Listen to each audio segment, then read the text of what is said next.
Hi everyone, a very good evening and welcome to yet another episode of the Career Development Series.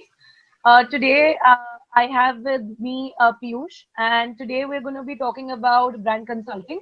But before we go forward with it, I'll just give you a brief introduction about him. He has been, he has spent more than 13, he has got 13 plus years of experience as a marketer. And about 6 years ago, he decided to quit his 9 to 5 job and started working as an independent branding consultant.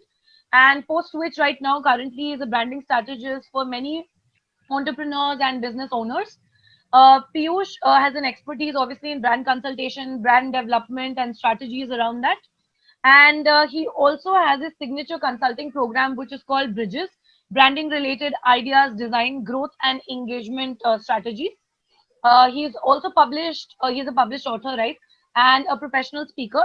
The book which he has published is called, I think, if you could, Piyush, I don't recollect the name, but it's Employability Decoded, Employability The Quotient Decoded. employability quotient. Yeah. Right. The Yes. Employability Quotient Decoded.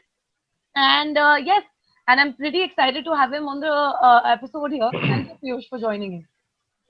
Thank you, Dharya, for getting me in your conversation with so many people out there.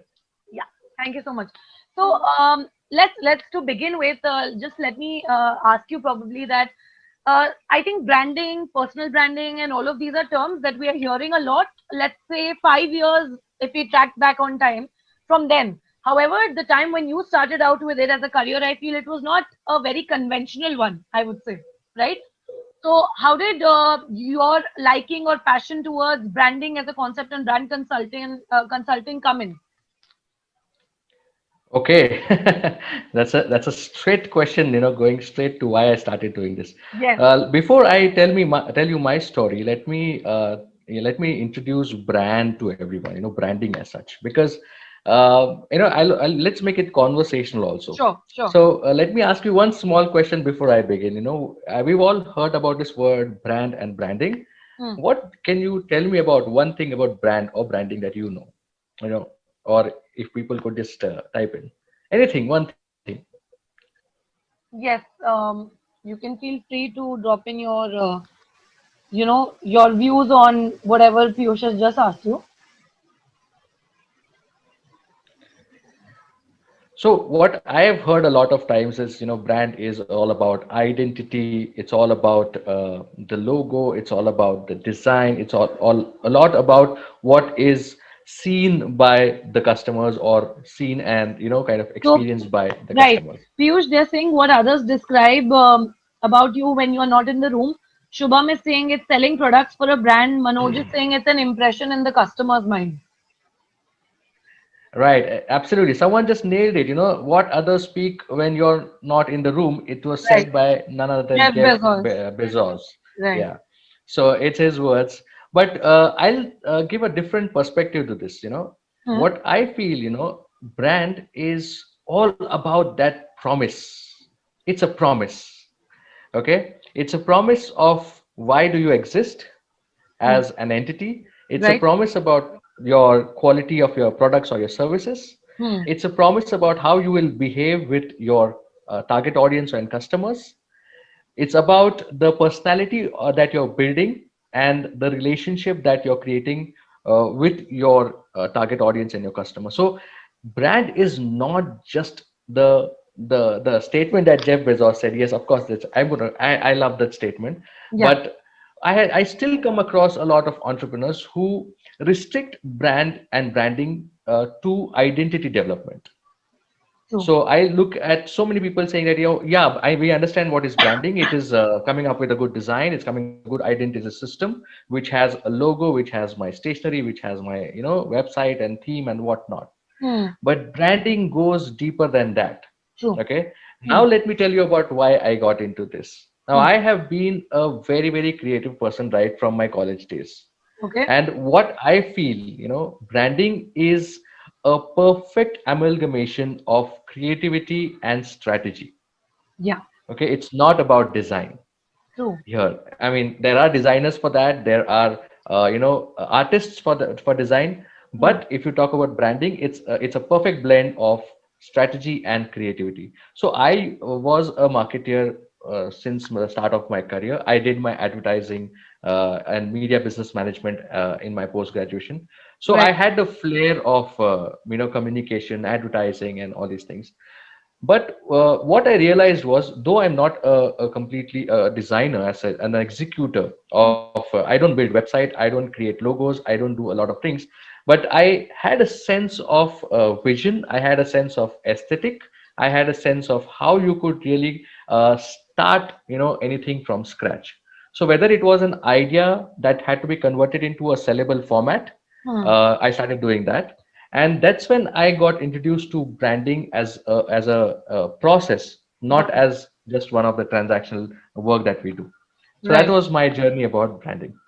Great, great. I think that's amazing and very well said, because I feel a lot of times we confuse the roles of, let's say, a marketer, someone who's handling the branding, someone who's handling the PR, and a designer as well, because they're somewhere, I think, correlated, or probably they work together, because at the end of the day it's needed for the company. But as you said, it's way beyond that and very different. So that also brings me to asking you that what is your take on branding beyond just the visuals, or only the part about the advertisements or whatever we see on the exterior. Right. So someone has very well said in the management definition in the management books that sales is the tip of the iceberg. Yes. Right? Right. That's what has been said. So let me break down the anatomy of branding as such, okay? Mhm. And let's take the same iceberg principle, okay, or the same diagram. Visualize the iceberg, So on a tip of the iceberg, whatever you see outside, okay, is everything that the brand is going to show you. Right. So in the process, which is visuals, it is its presence, the words that you speak, the imagery that you're going to show them, and the entire presence as such, whatever you want to show and whatever your target audience is seeing. So Mhm. that becomes the tip of the iceberg. Right. But what's below the surface level, so what's below the ocean, is a complete strategic outlook. Okay. Now, what does strategy include? Hmm. A lot of people ask me, what is strategy, boss? We only understand. Can you explain me in Hmm. detail? Hmm. Hmm. So strategy is uh, defining the purpose of that brand without having any commercial outcome Okay. from it.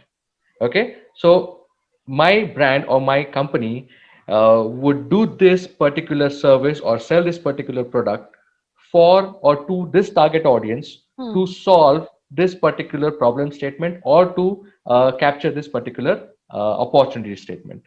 Okay, from that purpose comes out the big vision that the brand wants to kind of live by for the Hmm. next 5 to 10 years maybe.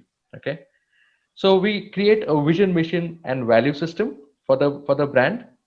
Then comes the complete understanding of the audience. If Right. you don't understand your customer well, you'll not be able to design a perfect brand which relates to them, Hmm. which communicates to them, and which kind of creates a long-term relationship with them. Okay. Right. Right. If you're going to go berserk with your brand and your audience is something which is a serious audience, they're never going to connect with the brand. Okay. True. And True. the third part is, when you do this thing, the third part of strategy is, with all this research and with all this study, what is that unique differentiator Hmm. that you want to talk about to your target audience? Now, the unique differentiator, this is all a complete in-depth process. It's a very scientific way to approaching any brand strategy. Uh, this all things help craft a brand personality and the tonality of the messages that you want to send ahead. And then comes the decisions. Now all the decisions to do with visuals and logos and everything becomes so easier once your base or once your foundational level activities are done. Hmm. So anything that you decide, so if I decide why do I use a color pink or blue or purple, will have a backstory, Yeah. will have a philosophy, and Right. will have a brand essence created beforehand. And then now you take on any creative person, any designer, any website builder, and then give them the creative brief. It becomes your brief rather than just listening to what they are telling to you about what they think about the brand. Right. Right. Got it. So yeah, I think that was I think a very brilliant and an in-depth answer, Piyush. And okay, so now when you also spoke about it's not just the logos or the brand essence and everything that you take into play, then how is it that branding is different from marketing? Because they are correlated for sure, but I'm sure they are essentially different from each other, right? So, like, what is the differentiating factor between the two? Okay, so I am going to put this across in a beautiful way where each one here would understand. Okay, Okay. and I relate to it a lot. So let me. I just want to know. I don't know if people will respond here or not, but I guess everyone understands dating, right?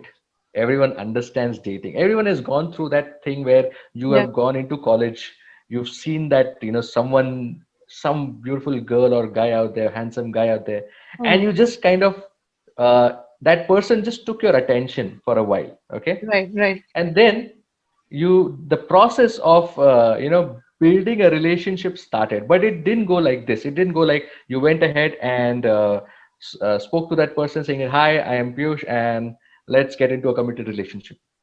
That's not what Yeah. happens. So Right. first thing that happens is, someone would try to check what the person is from someone else. Okay, how the person is, how that person personality is. So you kind of go and check. So in my college time, we used to ask our friends, "Hey, do you know about this girl? And can I get some contact of this girl?" Because that Mhm. time we didn't have Facebooks and all these things happening. Right. So Right. today people will go and check their Instagram profile or go and check something of that sort. Just to get an idea of who that person is.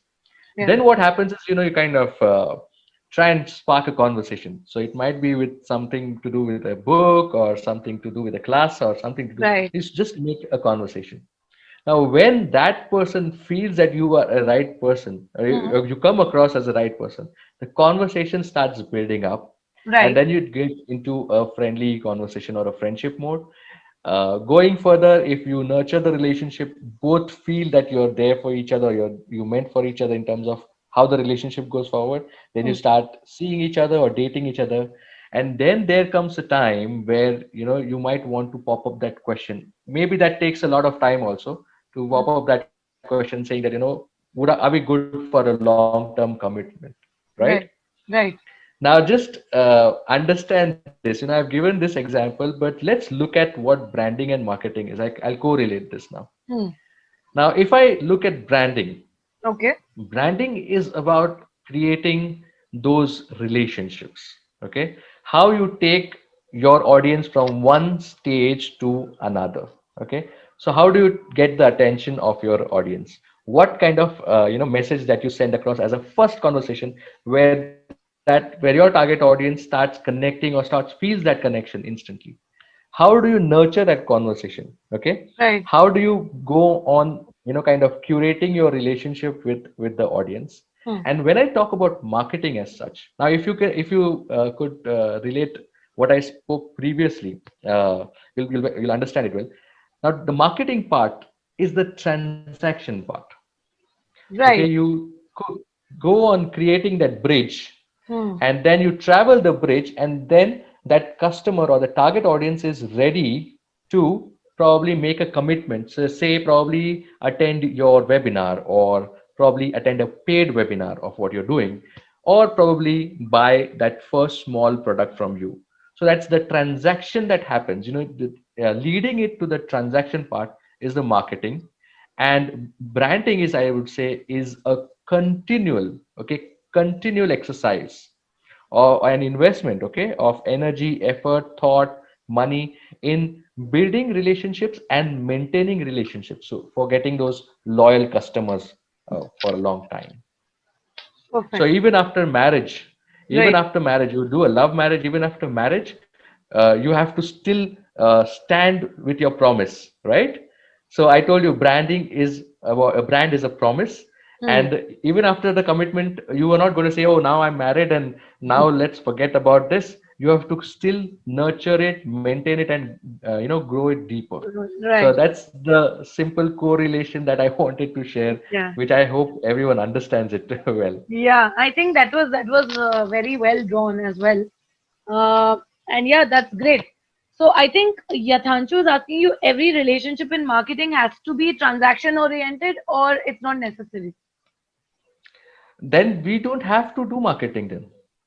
If it's not transaction oriented, let's not do any kind of marketing. The term marketing comes into existence because you want to enable a transaction. Now, as I said, the transaction not always can be, it's not necessary to be a paid transaction. Right. Okay, it could be a commitment that someone is attended your, maybe a free sample, or maybe has experienced a free webinar. That Hmm. first step of kind of engaging with the brand is a transaction. Now, how do you take it further for that person to make a payment or make you making a sale? So Hmm. that's like branding, marketing, and then the conversion part, that is the actual sale that happens. That's up to how you live by that promise, how your product live by the promise, or how your services, uh, the thing, the solution for that particular target audience. Right. Right. Perfect. I So hope. what it says, the area, what it says, what branding actually means is, Hmm. it comes down to a simple statement that do not try to be everything to a lot of people. Okay, Yeah. but try to be that something. You should be that go-to company or brand or a person, even if you are a personal brand for that matter. Hmm. Hmm. You should be that go-to person where your target audience gets the solution. So Right. you're not trying to be everything to everyone, but you are that person or that brand where your target will come and have a transaction with you. Got it. So it's basically being catering to the needs of a specific set of people, being very domain specific and just providing the solutions to their problems effectively, so that you are the go-to person who they reach out to for that particular, for the whether it's a product or it's a service or whatever you're offering. Got it. Right. Great. You have done you're doing a great job there, because I've seen your profile. I've seen how you placed yourself. I know how you're trying to position yourself out there on LinkedIn and wherever you're interacting with people. Now imagine, before doing anything of this sort, Mm. I'm sure you've gone through a deeper discovery mode, right? Yeah. So you've gone deeper, discovering yourself. You exactly found out what you're good at, what you're going to provide, and then you started creating things around it. Around it. And Mm. specifically, you're talking to your target audience. Yeah. So you don't want to be everything to everyone, but you're trying to be that specific thing to that group of audience that you want to deal with, or you want to have them as your long-term clients, right? Right. The Right. same thing applies to any of the consumer brand or any of a service brand. But in that case, what I've seen is a lot of entrepreneurs, they just look at the tip of that iceberg. Iceberg. Mhm. True. So that brings me. So there's another question where they're saying we as humans are rational in approach. So what are the various ways through which we can stick towards a specific brand? Okay, now if he's talking from the consumer point of view, Hmm. okay, I strongly believe that any brand or any decision is, rather any consumer is driven majorly by emotions.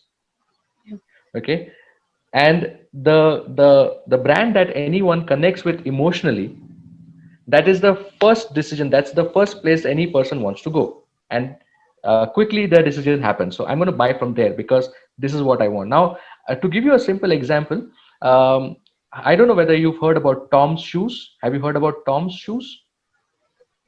I haven't. There.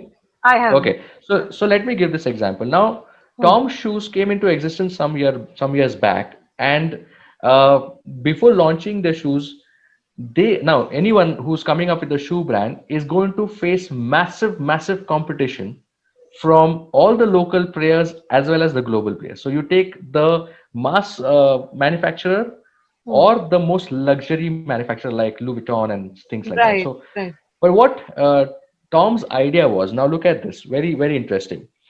The founder of this company had traveled the third world countries, okay, Hmm. and observed that most of the people out there do not have footwear. They don't have proper footwear even to commute. Like children didn't have it properly to commute to school, and they were working. The guys were bare feet and they had all blisters and things like that. So this guy traveled to Africa, in South American countries, and he saw a lot of this. When he wanted to launch a shoe brand, what he did was very simple.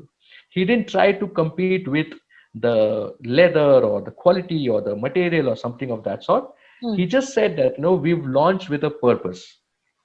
If you buy one shoe from us, we will donate one shoe to the person who needs it. Oh yeah, I think in the somewhere some time back there was a lot of talk around this and the news. Now Right, I do remember. right. Right. Now just imagine what positioning it has in your mind. Now you are not competing with the material, you're not competing with anything. So I'm not justifying why my thing is better.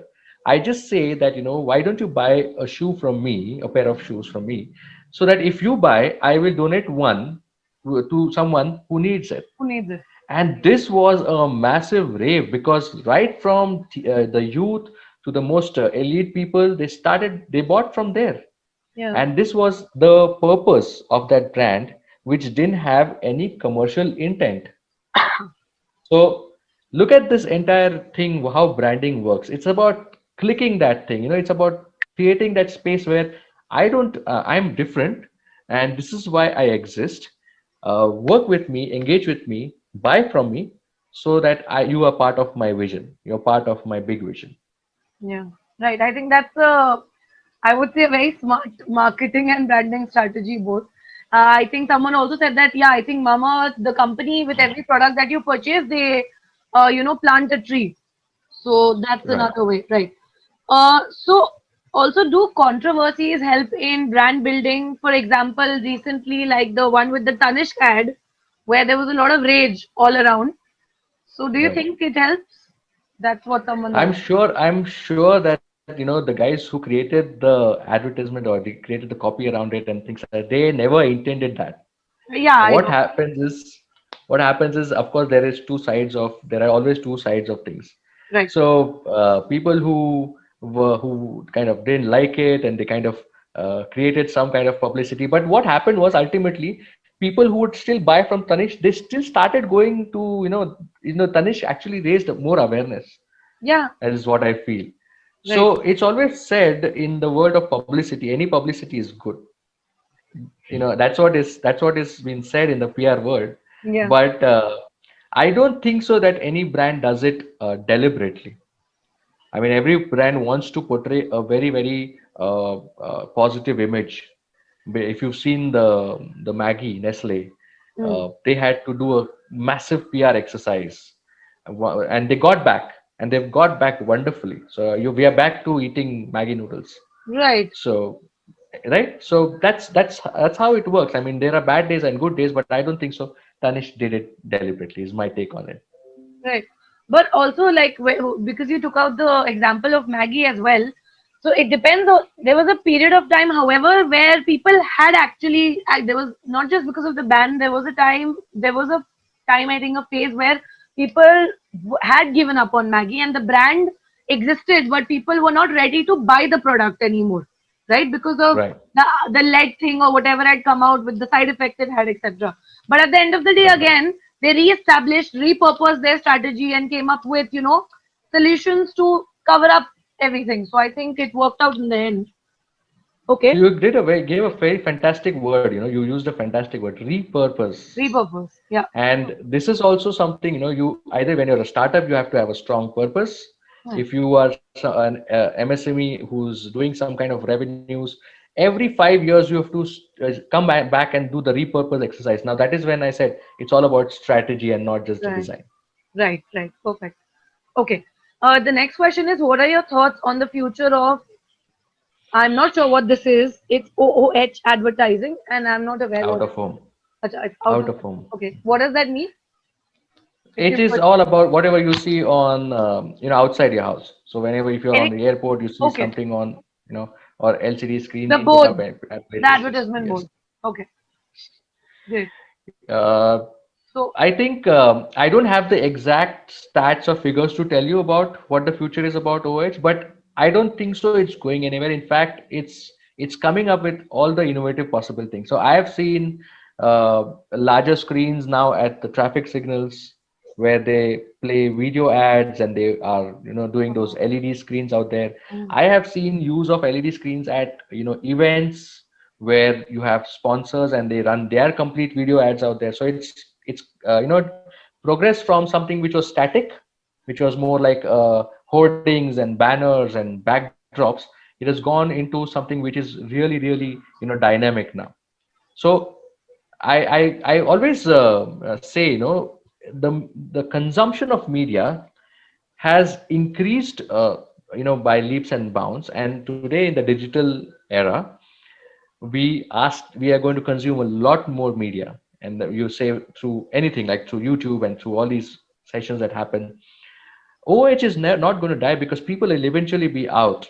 People Oh, will have their coffees, and people are going to go out and going to hospitals and things like that. So anywhere where you are going to engage them with media, they're going to consume it. That's something that my take on OH media. okay.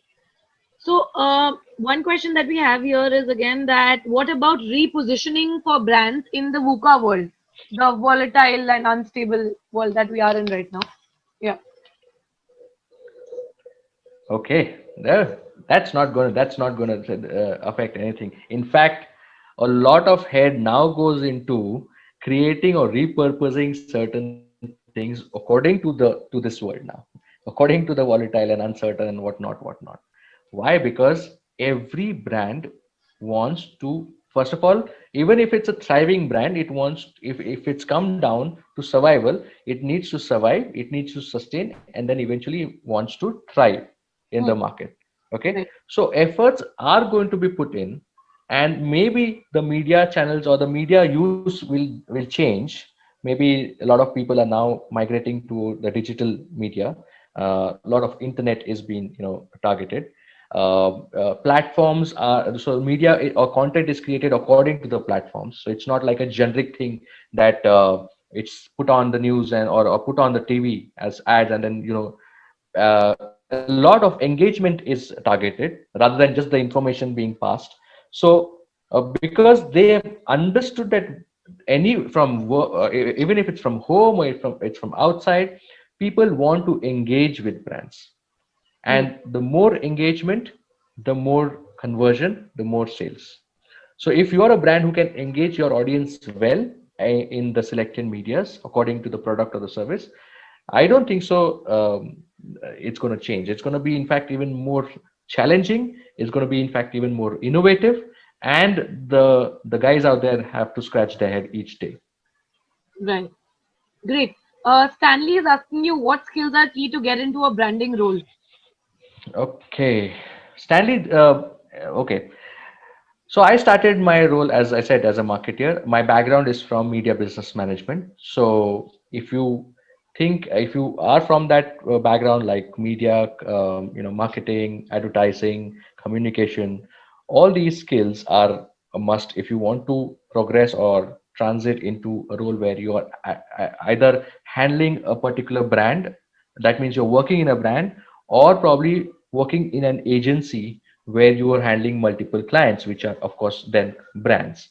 Okay, so look at it in terms of the agency roles or brand management role.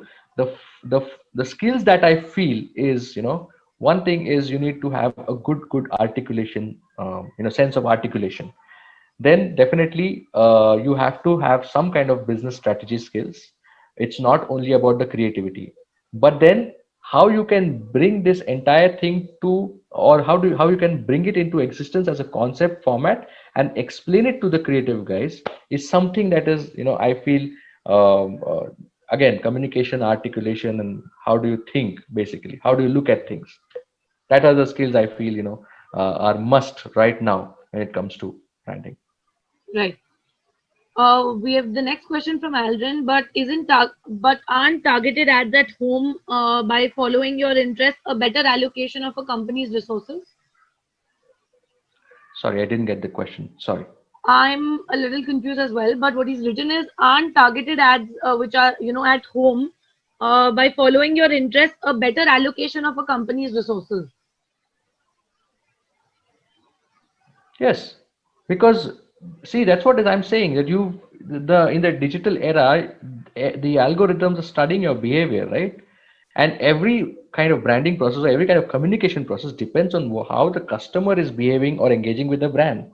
And if Hmm. they find a particular or a huge set of customers are engaging in a particular way, they are going to put in their monies and focus on that kind of media. It's as simple as that. So yes, if you're sitting at home and watching ads on YouTube, they know what you're doing. They exactly know what kind of websites you visit, what kind of keywords you search, what kind of, so they are aware of it. And if something like that, you search something, you start straight away start seeing those kind of ads or those kind of pop-ups Right. wherein the algorithms work for them. Yeah. So digital marketing, yes, is the key. Again, it's again going to be branding and marketing, and also branding and digital marketing getting together. So that's the correlation. So by engagement, he said, do you mean like the ALS Ice Bucket Challenge setup or more in line with an active Twitter or Insta handle like McDonald's versus Wendy's or DB brand skins?